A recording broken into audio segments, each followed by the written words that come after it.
أعوذ بالله من الشيطان الرجيم. بسم الله الرحمن الرحيم.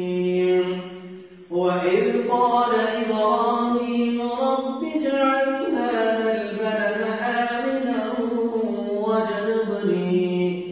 واجنبني وبني أن نعبد الأصنام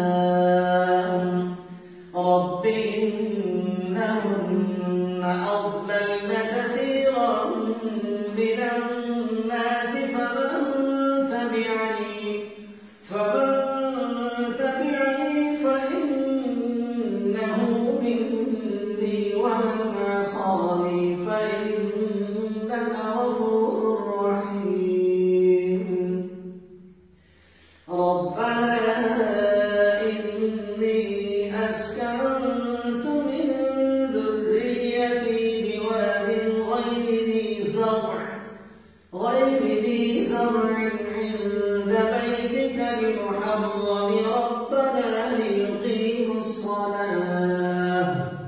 ربنا ليقيموا الصلاة فاجعل أفئدة من الناس تهوي إليهم وارزقهم من الثمرات لعلهم يشكرون.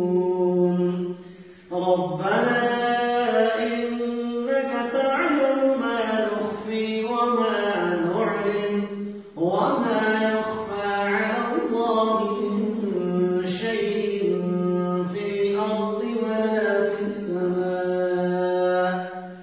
الحمد لله الذي وهب لي على الكبر إسماعيل وإسحاق إن ربي لسميع الدعاء.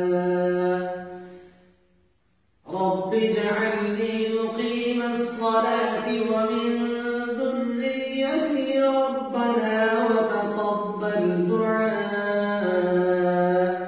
ربنا اغفر لي ولوالدي وللمؤمنين